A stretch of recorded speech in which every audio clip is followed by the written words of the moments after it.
Like I said, one of the things that I want to do is talk about how to get to the close. And to me, it's always been very much a conversation. And Bobby and I've always treated closing as an event, or a process, I should say, and not an event. And so often people are so focused on just getting the close, they're really not thinking about what the person that they're talking to is thinking about. And so by that I mean is I don't want you to be a salesman. So often I'll hear people that I talk to, they'll say, I'm a great salesman. I'm, top of the car or timeshare or whatever. I find that true salespeople don't do well in this business.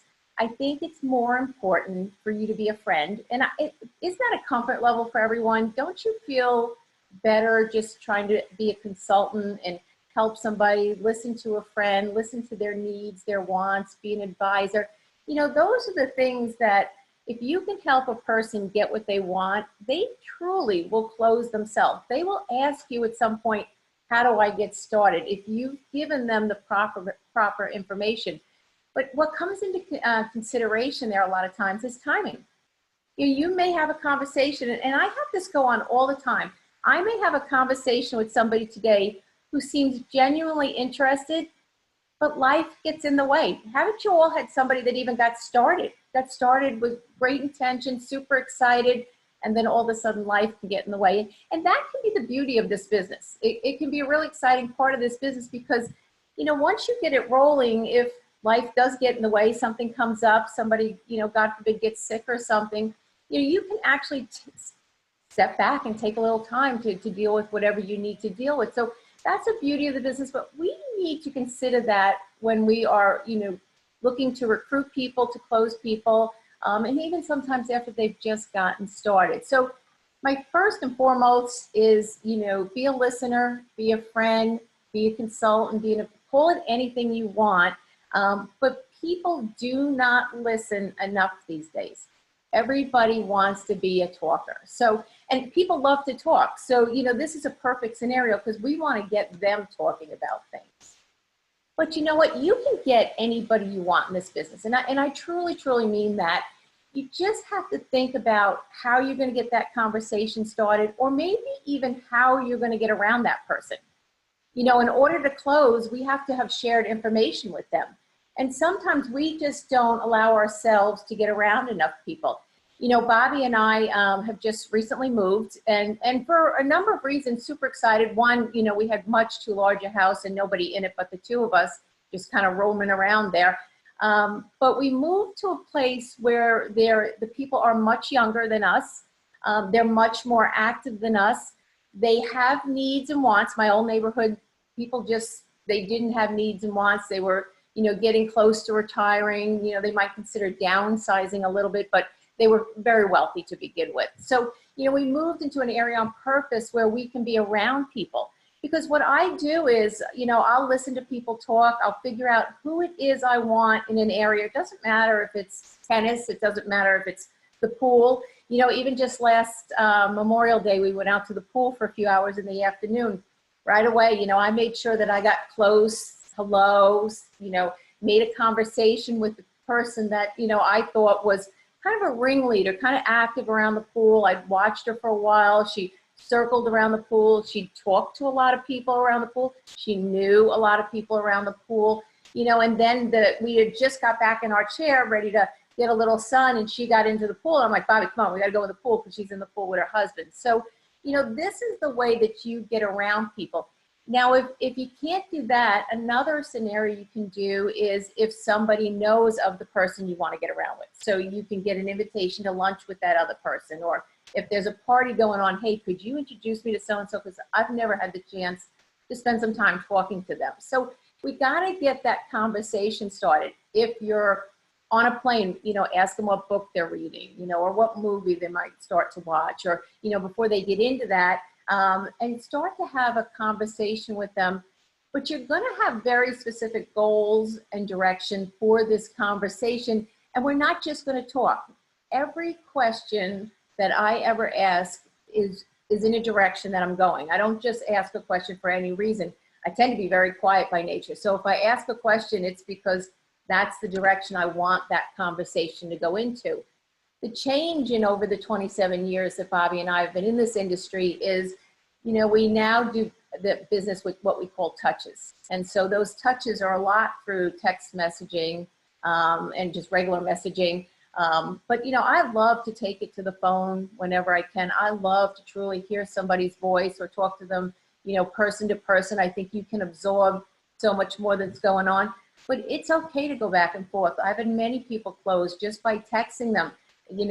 Only see the picture on Facebook, or we've just used Messenger back and forth. So, there's a comfort level for a lot of people. And if that's where it needs to start, go ahead and do that. Start with that. But, you'll have these touches that go back and forth. People aren't out there readily looking to start a new business just out of the blue.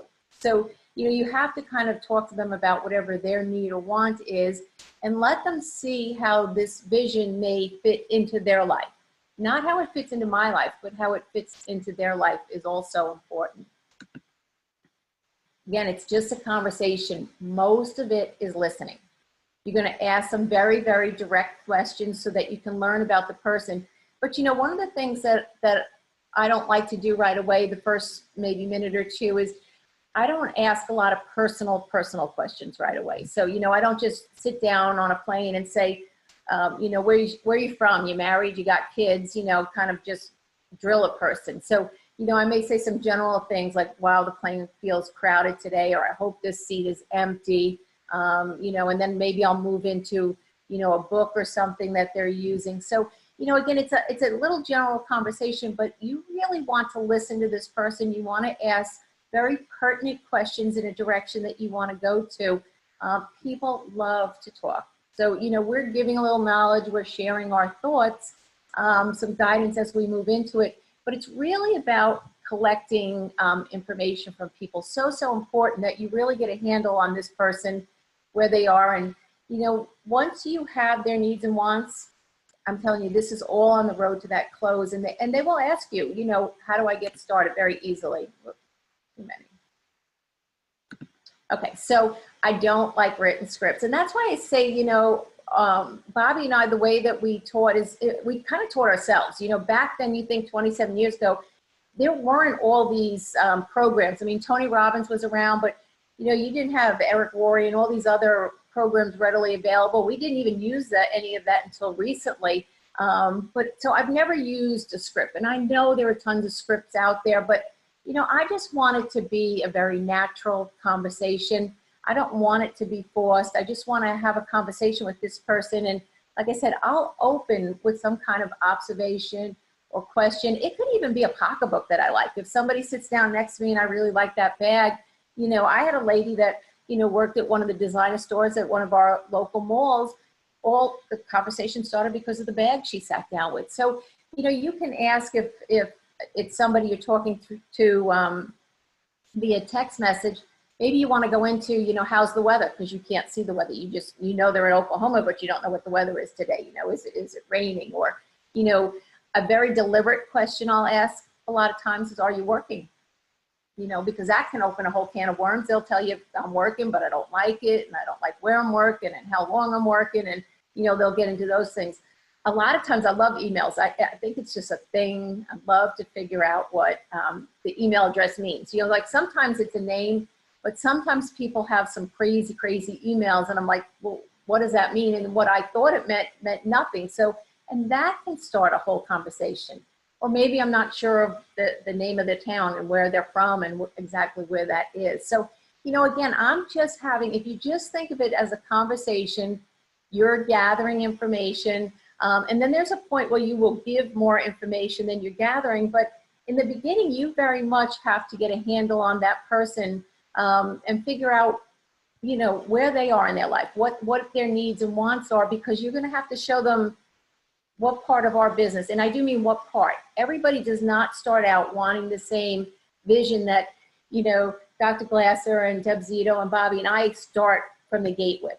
It doesn't happen that way. You heard Bobby earlier, and I think he said, got involved to replace his income, which is even huge at that point. But I got to tell you, in the back of our minds, we thought if he could earn some money, never thought it would be the money that we've made. So again, you know, you have to take in consideration, does this person want to stay home? Do they not, they're not looking for, they've got 3 little kids. They're not looking for world travel. I mean, they can't even comprehend that. But yet you may have someone that's older in life and their children have left and they're all about travel. They haven't traveled. Or maybe you're talking to a businessman that's on a plane every week. Well, he doesn't want to do any more travel. He wants to know about home base.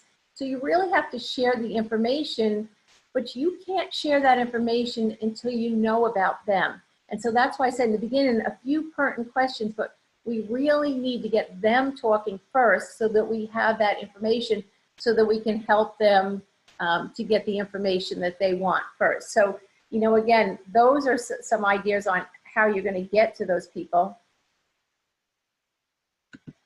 Okay, you're really in control, and I said this a little earlier, you know, so, you know, we want to get them talking, we want to loosen them up, we want to get them to laugh, you know, we don't want it to be an inquisition, you know, not starting to, you know, what's your name, where are you from, where's your kids, and I know sometimes people talk about that, but I think if you can just make some kind of general comment, you know, once they're loose and friendly and their guard starts down and they're talkative, you know, maybe they're not even a talkative person, so this conversation isn't going to go anywhere.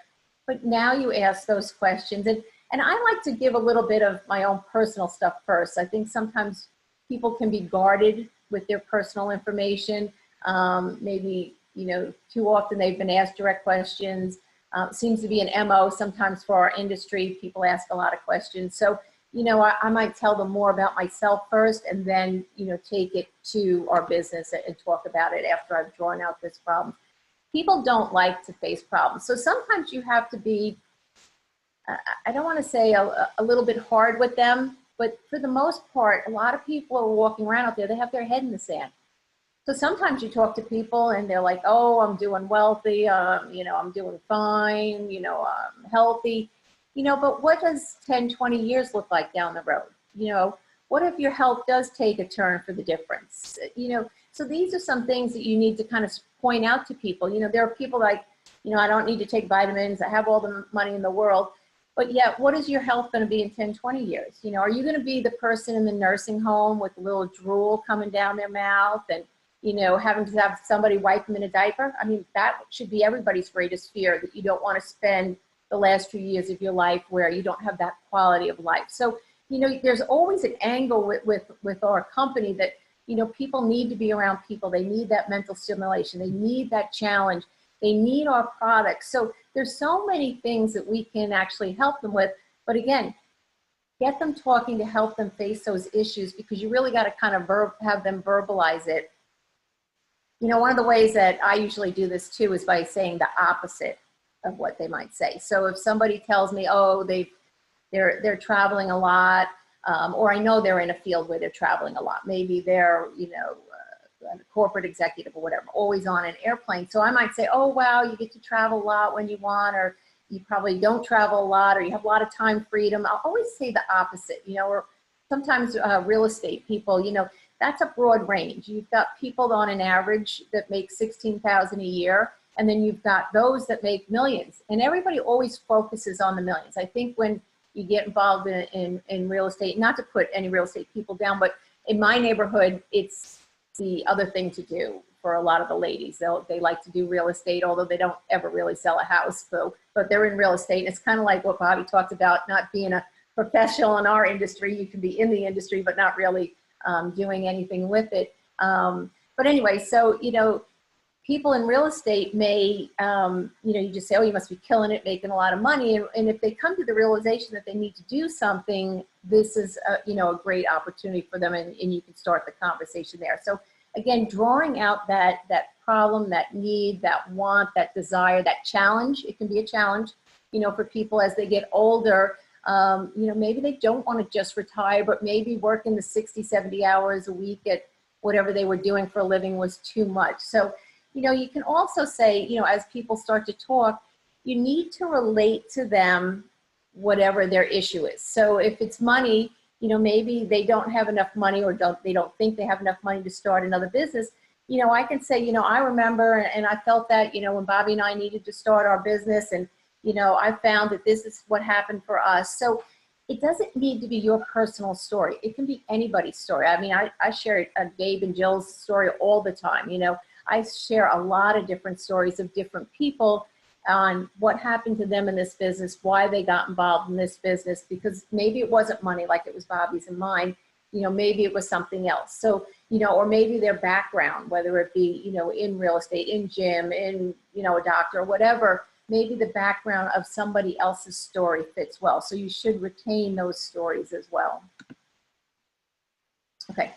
Explain your business. And this is key. This is so important. I can remember Bobby and I years ago, we went to a convention down in Texas.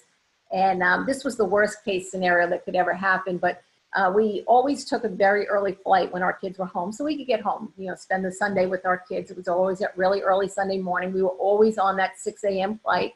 So it meant we needed to leave the hotel at like 4 in the morning. And we got on our plane, we sat down, and generally if you've ever been on a plane very early in the morning, it's pretty quiet. I mean, even in the pilot, the stewardess do a great job of turning down those lights rather quickly because people, and maybe they're hoping too, that people are going to go back to sleep, get a little bit more sleep. So we got into our seats and we sat down, and one of our distributors sat down behind us. Well, he sat next to this other man, and I tell you, before the plane had even taken off, this man was doing comp plan with him. I mean, he'd already gone through a little bit about our company. He'd gone through the products. He was going through the comp plan. That's not what I'm talking about when I'm talking about the business. That absolutely is not. What I'm talking about is the vision that you have for this person. And again, that's directly tied to their need, their want, their desire, whatever it is. So my vision for everyone that I talk to is totally different. And that's why I don't think the script can really work, because the vision for a stay-at-home mom that wants to earn a little extra money, great, fine, let's go to work. The vision for somebody that wants to replace an income, 50, 60,000 a year, fine, great, let's go to work. But I have to have the vision, the right vision for the right person. I can't share, you know, the vision of somebody that wants to make 100,000 their first year with the same person that doesn't even believe that they can earn $500 a week. So, you know, our vision is so important for sharing our business, and it's their vision. It's not our vision. I shouldn't have said that. It's their vision for the business. So you really kind of need to map out and tell them, because everybody feels when they're looking at a company, they're wondering, you know, is this for real? Is it too good to be true? You've probably heard that. You know, can I do this personally? You know, and then they're wondering if you're going to be there. You know, are you going to love me and leave me? You know, you're going to get my money and disappear. So, you know, I really like to talk about what we are doing together, how we are going to go about, and I don't spend a lot of time on it, but I do lay out the working rules. You know, one is definitely have to get started. Got to choose a package. You know, choose one of the packages to get started with. These are the time, you know, areas or groups or the time parameters that we need for you to work this business. How many hours a week?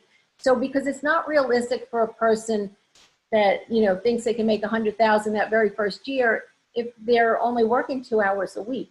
So again, you kind of got to get these working, but it's not as direct as that. It's kind of, you know, very laid back, but just giving them this information.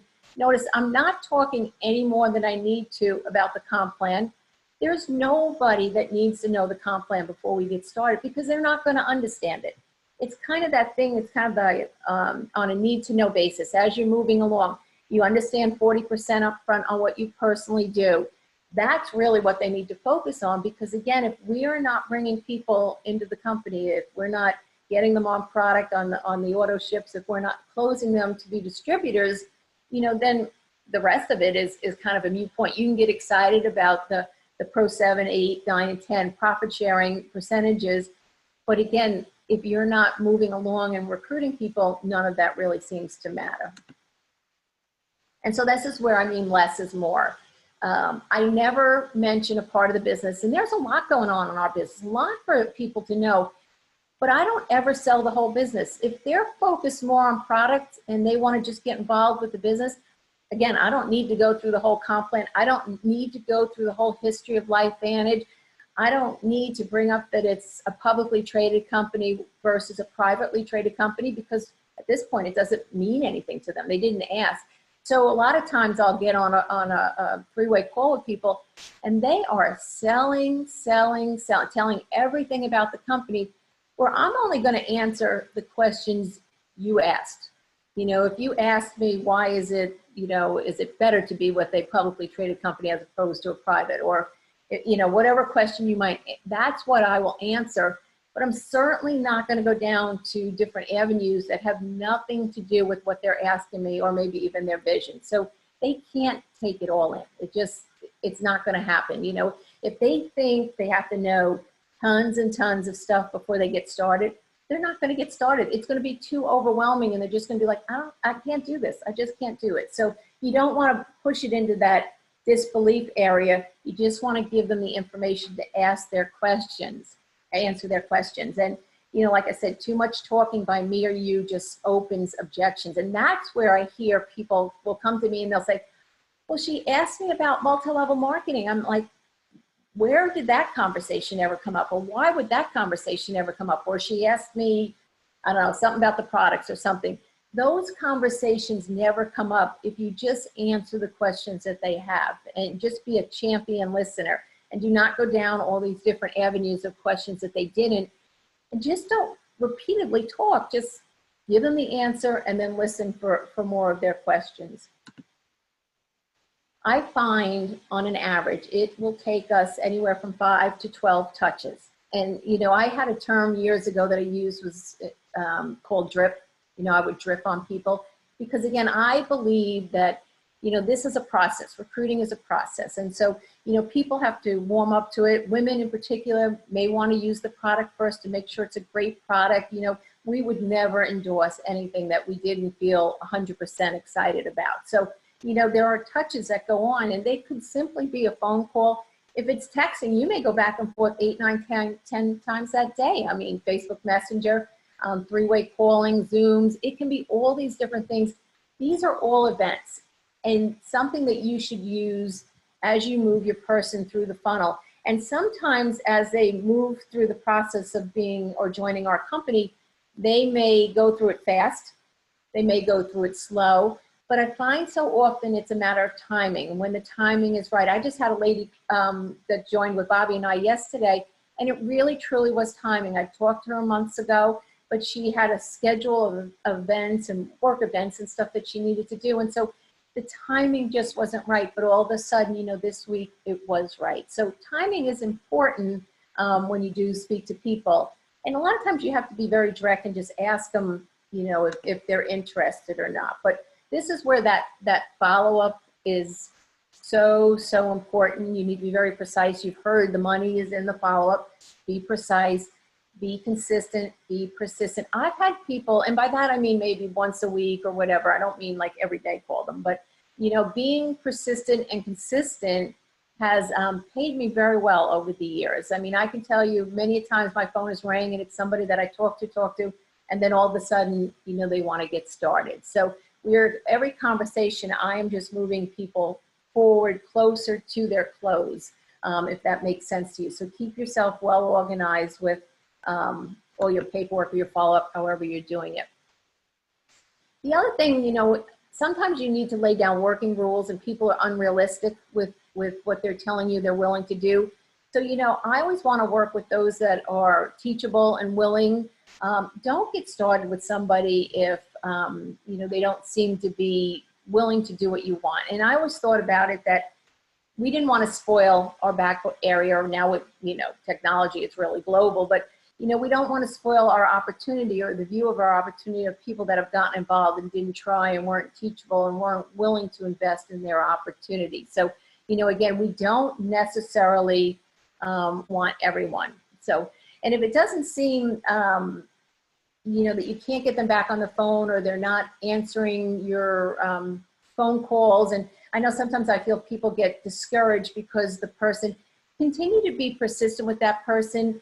You know, if you find that when you do get them on the phone, just ask them. I point blank ask. I just, you know, I know the kind of money that can be made in this opportunity. So I don't really care what anybody thinks. I'm not going to worry about what one prospect is going to think about me maybe being a little too aggressive. And I'm really not. I'm just very persistent with it. And like I said, I've been thanked for it many times. But I will ask you, if you're not interested, let me know. You know, I'd love to just cross you off my list. Something about crossing people off their list or just ending it for some reason gets a lot of people, they decide to get involved with you at that point. So sometimes you just got to put it out there and ask them, you know, if I'm being a pest, I'm being a pain, hey, just let me know. But keep in mind, like I've said, this whole thing, it's timing. You know, think about what you're talking about. Think about what they're thinking about. Does it really work? Can I do this? You know, will it help me? You know, reassure them of all that, you know, not directly like that, but in the conversation as you're having it. Because ultimately, and I know this for a fact now, ultimately you can get anyone you want. It may be more than those 12 touches. You may do touches for 3 months, 6 months. But you know what? Every time you add somebody to your business, you add an additional 5,000 to 50,000 a year to your business. Well, isn't that exciting? Isn't that worth the work on the front end? And really, you know, if you're excited to work with that person, but I know you can get anybody you want in this business. So I say all that for the close, and it's only going to come down to like 3 things. I mean, you know, first off, a lot of times you'll see people say, what is the next step? Because you've given them the proper information.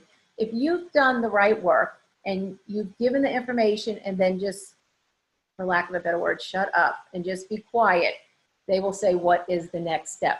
You know, if they don't, and you know, Rebecca, you did such a great job that you don't hear it often enough, people never ask for the close, never ask for the close. They go through all the work, bring it right up to the time it's to close, and they'll either continue talking and selling and then the person disappears, or they never ask for the close, whether it be for the product or the opportunity. And so that is just so, so important as far as, you know, closing. You really need to ask for that close if they don't ask you for the next step. So that's the #1 reason that people don't start. So I hope that that helped you with the feel. I know it's a little bit different than some scripts that people do out there and some exact wording. But to me, closing has always been about the other person. It has never been about, you know, Bobby and I. It's always helping that person get